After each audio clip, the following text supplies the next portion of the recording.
Muchísimas gracias. A ver, lo primero es agradecer enormemente de nuevo la invitación, el poder dialogar con ustedes, siempre, de veras, un gusto.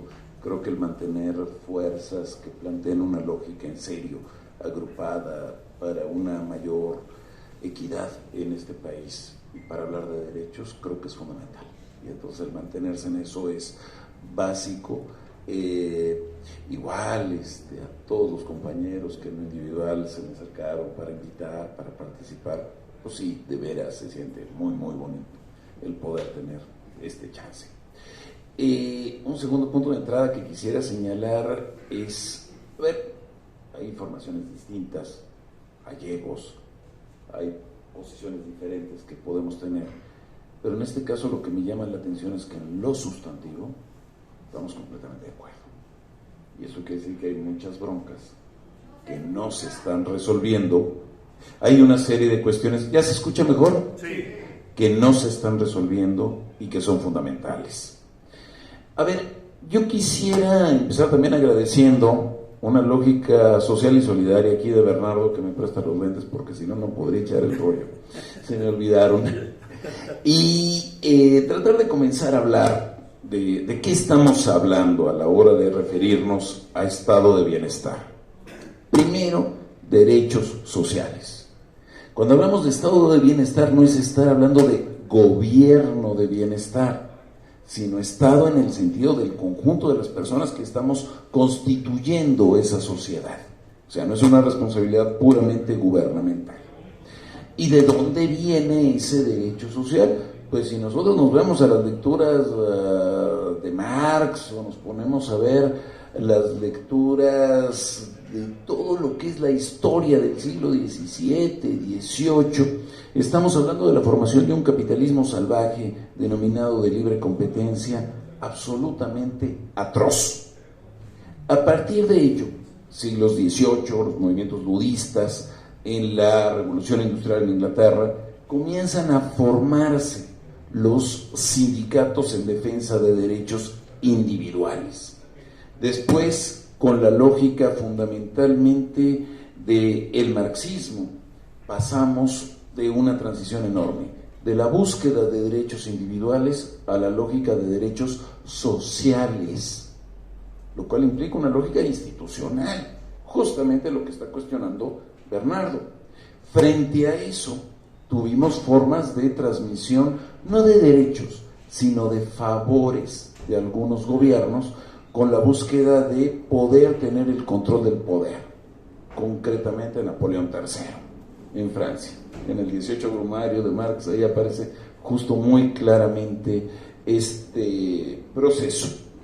Luego estamos teniendo propiamente la generación de derechos aplicados legalmente en el fines del siglo XIX con Otto Bismarck y la lógica germánica, y fundamentalmente la cuestión es: yo te doy derecho a ti por ser trabajador siempre y cuando pagues impuestos, el derecho vía la formalidad. Si estás bien conmigo, te doy el derecho a la salud concretamente. No estás bien conmigo, no te doy nada y hasta te doy de trancazos. La política que se le denominó de la zanahoria y el garrote, como lógica de control. A partir de esto se sigue desarrollando el derecho social, la seguridad social, y particularmente después de la Segunda Guerra Mundial aparece una transformación muy significativa a partir de lo que antes había hecho el derecho social alemán, y viene desde el lado británico con Beveridge, y comienza una cuestión básica: la gente va a tener derecho a la salud no por el hecho de ser trabajadora, sino por el hecho de ser humana. La universalización de derechos que se irá transformando fundamentalmente hacia los países escandinavos. Y entonces planteamos una lógica de este estado, de esta situación de derecho al bienestar que puede estar teniendo el conjunto de la población, que por un lado puede ser guiada por el Estado, derechos universales garantizados por el poder público, pero viene otro autor fundamentalmente Spink Andersen, desde Dinamarca, que dice, a ver, veamos a nivel mundial cómo se está configurando. Y tenemos otro tipo de sociedades, concretamente la norteamericana, diciendo, pues que sea a través del mercado. Y la lógica de la productividad y la competitividad y la eficiencia, y en todo caso las empresas buena onda, diríamos ahorita socialmente responsables. Una tercera lógica es en donde ni el Estado ni el mercado.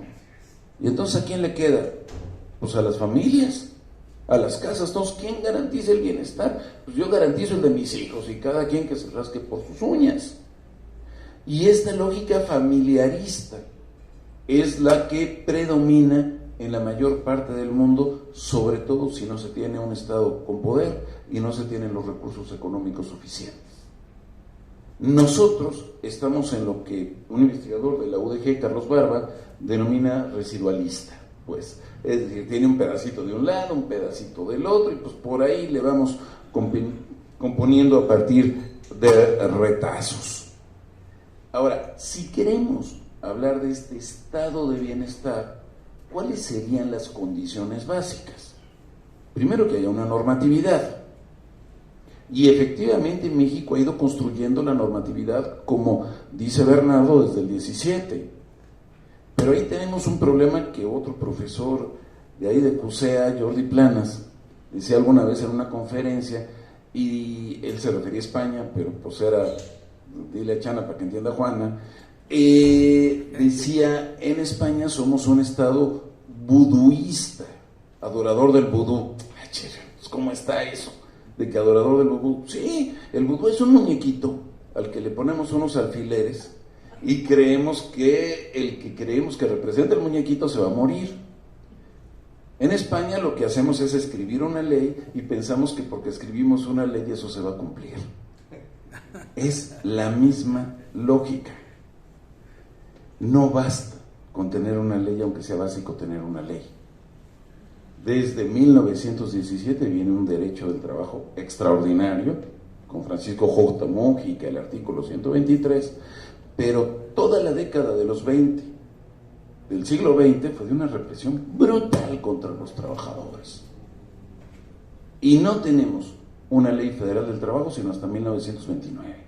Y no tenemos un salario mínimo sino hasta 1933. Y no tenemos un aparato de seguridad social sino hasta 1942. O sea, sí hay un avance, pero extraordinariamente tardío con respecto a lo que se había planteado legalmente. Entonces, no basta con la normatividad. Se requiere un equilibrio social y una lógica de presión. Para eso se requiere, para empezar, en el mundo del trabajo, si nos vamos a la lógica de Bismarck, en el caso de México en el siglo XX, tendríamos que plantearnos sindicatos libres, sindicatos democráticos, sindicatos participativos, no lógicas corporativas, no lógicas clientelares, como se constituyeron en México, que eso sí se tomó de Bismarck. Y entonces, digo, la oposición al gobierno llegaba durante la época de la Revolución, y quien se quería oponer llegaba con una mano con el machete y con otro lado llegaba con el 30-30. Después de la Revolución cambiaron el machete y el 30-30 por llevar en una mano un pollo y en otra mano un huevo, porque había que llegar a las concentraciones gubernamentales en actos de apoyo y de fuerzas. Entonces cambia por completo el sentido de la relación con sociedad, mucho más cercana a Napoleón III que a la lógica de un Estado social real.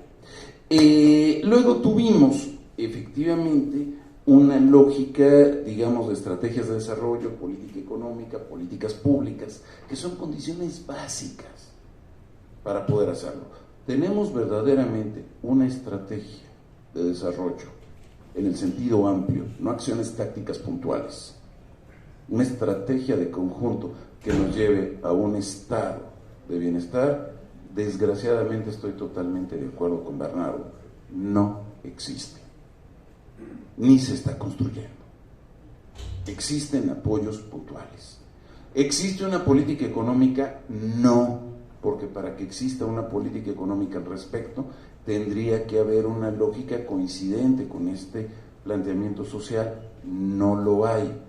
No es una política económica congruente el decir no voy a cobrar impuestos, no nos vamos a endeudar, le vamos a dar banamex a caballeres, es neoliberal, evidentemente, pues ¿cuándo? Es decir, ahí tenemos enormes contradicciones dentro de lo que se está haciendo desde el Estado. La condición ineludible, totalmente de acuerdo con Francisco, con Bernardo, es suficiencia presupuestal. Si no tenemos suficiencia presupuestal, si no hay lana, efectivamente vamos a crear un sistema de salud, inclusive de pensiones, como en Dinamarca. Es decir, para 7 millones de gente, nada más que aquí somos 130. Es decir, no hay de dónde. En esta lógica, no hay manera. Si nosotros vemos cómo se ha ido constituyendo en México este papel social que pudiera impulsar un estado de bienestar, pues es con corporaciones y con espíritu clientelar, con las manifestaciones del pollo y del huevo. Luego tuvimos que se utilizó justo ese control para una enorme liberalización en el mercado de capitales, la especulación a lo bestia, en el mercado de dinero, la dependencia total con el dólar, en mercados de bienes y servicios, los tratados de libre comercio, pero hay un mercado que no se liberalizó durante décadas, de trabajo.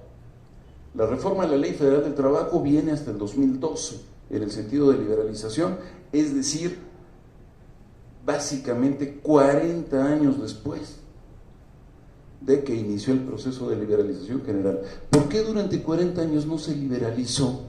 Porque había que tener controlada a la gente para que justamente no protestara, para que no se movilizara contra las otras liberalizaciones. En otras palabras, el mercado de trabajo ese sí no se liberalizó, o dicho en otros términos, hágase la voluntad de Dios en los bueyes de mi compadre, que se liberalice lo otro, pero que teniendo controlada a la gente por parte del Estado. Luego, lo que estamos teniendo es un enorme deterioro salarial, educativo, de salud, de protección social, de todo, por ese control que se está teniendo sobre la sociedad. Y el discurso gubernamental, ¿cuál era? Es que son muy maduros los sindicatos mexicanos y están pensando en el país. Eso era lo que se nos vendía, básicamente, y que se empezó a hacer. Hay muy poca lana. Hay que utilizar prácticamente todo para estar pagando la deuda. No podemos tener derechos ya para todos los trabajadores en términos reales. Podemos tenerlos en el papel, pero con un presupuesto cada vez menor. Entonces, ¿qué hacemos? Pues vamos a dar la lana a nivel focal entre los que más lo necesiten y hay que buscar con rayo láser a ver quién es el que más lo necesite. Y es la lógica progresa. Fundamentalmente es ubicar zonas marginadas y luego de las zonas marginadas ubicar a la población pobre en las zonas marginadas con una definición de pobreza que ya Francisco estuvo explicando de manera más detallada. Esos no son derechos sociales, esa es simplemente una selección de determinados grupos hiper específicos. Viene después de todo esto la 4T. A ver, ¿está cambiando o no está cambiando? O dicho en otras palabras, podemos decir que se ha roto con el neoliberalismo. Pues yo diría con toda claridad, sí y no. Es decir, tenemos al mismo tiempo las dos lógicas y entonces es bien difícil desenmarañar la madeja. Por un lado, ¿está generándose un proceso significativo de distribución del ingreso y de la riqueza? La respuesta es muy clara, no. Es decir, si hablamos de la riqueza del país, tendríamos que hablar de la riqueza que están detentando los grandes capitales, de la riqueza que se está concentrando en ciertos territorios, de la riqueza que tienen los monopolios frente a las microunidades productivas, que son 95% del total de este país. el gobierno no está haciendo absolutamente nada en un sentido distinto. Y ahí sí viene una diferencia. Cuando dice Bernardo, hizo bien el gobierno en no meterle a lo fiscal, creo que es un punto de debate. O decir, es que no se puede hacer en 6 años, revisen el sexenio de Lázaro Cárdenas. Si estamos planteando verdaderamente una transformación, esas transformaciones se han dado en periodos muy breves, históricamente, en México y en el mundo. Aquí no se planteó ninguna transformación en ese sentido, en términos reales. Entonces, lo que está ocurriendo es que en lugar de redistribuir el ingreso y la riqueza nacional, lo que se está redistribuyendo es la renta pública. Es decir, se dice, el gobierno tiene tanto dinero. ¿Cuál es el margen de maniobra que tenemos para ampliarlo en el cortísimo plazo? Quitar la parte de condenaciones y cancelaciones de impuestos, que fue la medida fundamental, que está bien. Y entonces se dice, a ver, vamos a generar un montón de programas sociales, como los que está diciendo Bernardo, es adultos mayores, que si los estudiantes de prepa, que si las madres solteras, que si la población indígena, etcétera, etcétera, etcétera. Está bien, yo estoy totalmente de acuerdo con eso, pero si el gobierno no está teniendo más recursos, la bronca es, ¿y a qué le quitan? Y entonces, efectivamente estamos teniendo un derrumbe presupuestal en otra serie de cuestiones que son esenciales. Ningún país puede plantearse un crecimiento, estabilidad y desarrollo social en el largo plazo si no invierte en investigación y desarrollo, sin una lógica mucho más amplia de derechos humanos, de equidad de género, de protección ambiental, etcétera, etcétera, etcétera. Si se quiere tener el dinero para todo, no hay de otra. La economía son recursos escasos. Hay que ver quiénes están acaparando todo. Y en México los mismos siguen aumentando su acaparamiento. Con cálculos rancheros o no rancheros. Lo que hicimos en Oxfam muy claramente fue mostrar del 2020 al 2022 a nivel internacional, global, de la nueva riqueza generada, del aumento de la riqueza generada entre el 2020 y 2022, 66% de la nueva riqueza se la llevó solamente 1% de la población. Y en el caso de México, por primera vez aparece el registro. El patrimonio total de Carlos Slim es superior al patrimonio total del 50% más pobre de la población de México. Una persona equivale al 50%. Pero ese sí no es neoliberal, ese sí es un empresario serio. ¿Y Balleres? El control del capital financiero implica el control del país. Y ahí estamos teniendo entre multinacionales y la rebatinga por Citibanamex. Y decir, todo mundo se alinea a los privilegios de Tesla. Haya o no haya agua. Hablemos en términos de Calderón. ¿De qué estamos hablando? Entonces, ahí hay algunos elementos que me parecen altamente cuestionables. Y es esa muralla presupuestal. No es posible plantearnos un estado de bienestar con un gobierno cuya captación de impuestos representa solo 17.8% de la producción de este país. En Europa el promedio es 35%. Los escandinavos andan alrededor del 50%.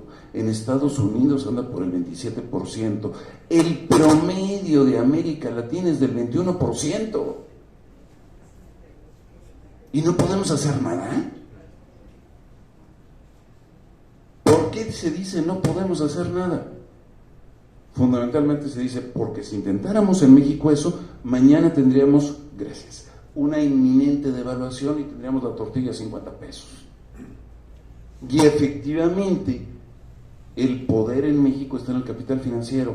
No somos ni ahorita un país democrático, somos un país plutocrático. Quien manda es quien tiene el dinero. Y poder generar una lógica que confronte ese poder plutocrático tendría que significar forzosamente un contrapeso social real. Y ese contrapeso significa no solamente decirle al gobierno, estás bien y tú negocia.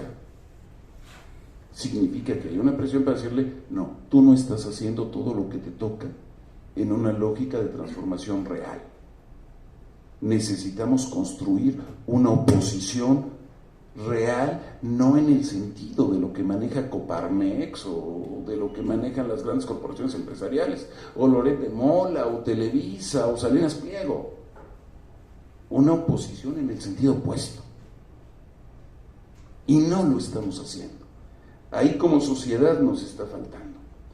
¿Para qué? Primero sí requerimos una reforma fiscal profundísima. Porque lo que estamos haciendo es una tendencia mucho más a la lógica de las haciendas porfirianas en términos de concentración de poder. Cuando le preguntaban a Terraza si era de Chihuahua y decía, no, yo no soy de Chihuahua, Chihuahua es mío. Y que aquí volvamos a este país de las 30 familias, tal vez hasta menos, que son los que controlan todo. Eso requiere una oposición, tanto a ese poder como al propio gobierno, para decir, no puedes decir que no se puede hacer nada. No puedes decir que no nos vamos a meter, porque entonces todo lo que estás planteando suena muy bonito, pero no se puede construir, mucho menos Ebrard y tampoco Claudia Sheinbaum. No es ni su historia ni su proceso. Cuando el COVID se pasa de la lógica de atención vía el poder público de la ciudad a decir, vamos a darle la lana al Consejo de Administración de la Cruz Roja para la atención con los grandes empresarios de la ciudad. Eso es decir, necesitamos la alianza con el poder económico, si quiere el poder político. Y se están constituyendo compromisos, no cambios en un sentido igualitario, sino inercias justamente donde los mismos vuelven a tener la concentración de poder. Necesitamos transparencia y rendición de cuentas. No basta con decir no soy corrupto. No es 10% capacidad y 90% honestidad. Necesitamos todo. En un país de 130 millones de personas no se puede tener gente que al mismo tiempo sea honesta, sea capaz y esté preparada para efectivamente tomar decisiones tanto políticas como técnicas que realmente representen a la sociedad. Entonces no es negociar el 90 y el 10%, necesitamos gente que tenga el perfil completo, que eso fue de nuevo lo que hizo Cárdenas, y eso implica generar una negociación por la vía de instituciones, no de individuos, no asistencial. La reforma agraria no es solamente cuánta gente tiene la tierra, es cuál es el mecanismo de generar capacidades de desarrollo agrícola, de proveer a la ciudad, de generar los sistemas de transporte, de generar los esquemas de financiamiento. Eso era construir instituciones. Aquí lo que se está haciendo es constituir apoyos individualizados. Tiene muy poco que ver con una 4T de carácter realmente institucional. Necesitamos contrapesos y participación social. No es tanto bronca del gobierno, es no podemos decir que apoyar al gran capital, que enfrentar al gran capital es apoyar al gobierno. Necesitamos otra lógica de demanda social desde nuestro lado, desde otra visión del mundo, desde otro paradigma. Y por último, entonces necesitamos construir una oposición de izquierda. Socialismo democrático no es López Obrador. Y entonces, ¿qué es lo que nos estamos planteando? Y por ello, decía Francisco, como el gran problema la desigualdad. Ok, a ver, la desigualdad quiere decir, acordémonos de los maestros de aritmética y de matemáticas, A es diferente de B, eso es desigualdad.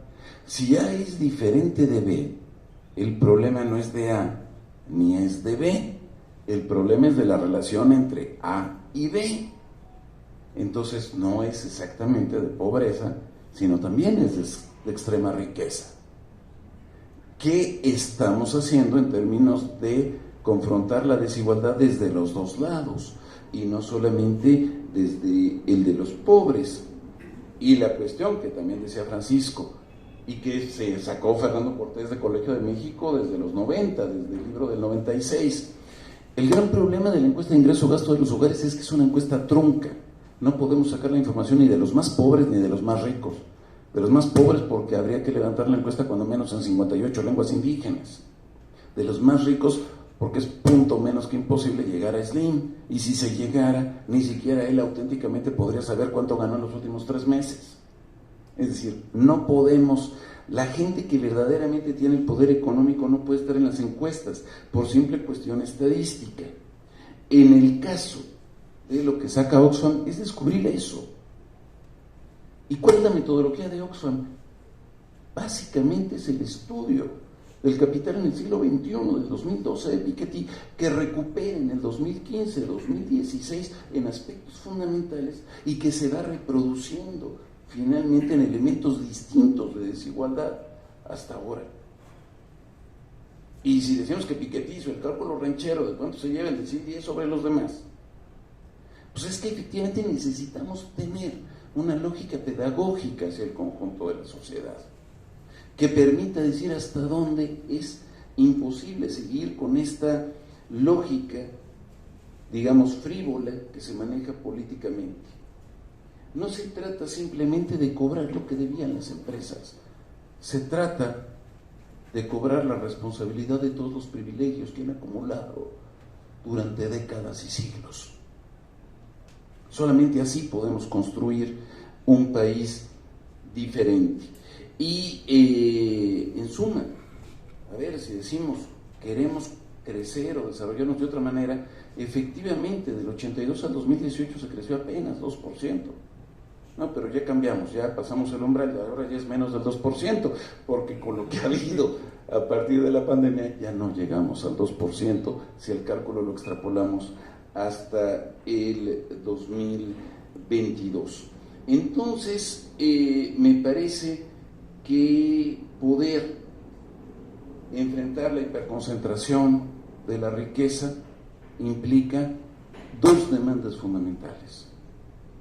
Enfrentar, para construir el estado de bienestar, la brutal desigualdad que estamos viviendo, y eso no es ir con los más pobres, es ir con los más ricos. Eso es uno de los puntos fundamentales. Y el otro, el poder trabajar en función de la defensa de quienes menos se pueden defender, los que no han nacido. Eso implica medio ambiente, eso implica sostenibilidad, eso implica regenerabilidad. Y todo eso cuesta muchísimo dinero. Poder enfrentarlo implica no simplemente decir ganamos en el 18, sino decir tiene que ganar este país mucho más allá del 18 y mucho más allá de la situación en la que de manera individual o colectiva nos podamos insertar en el corto plazo. Muchas gracias.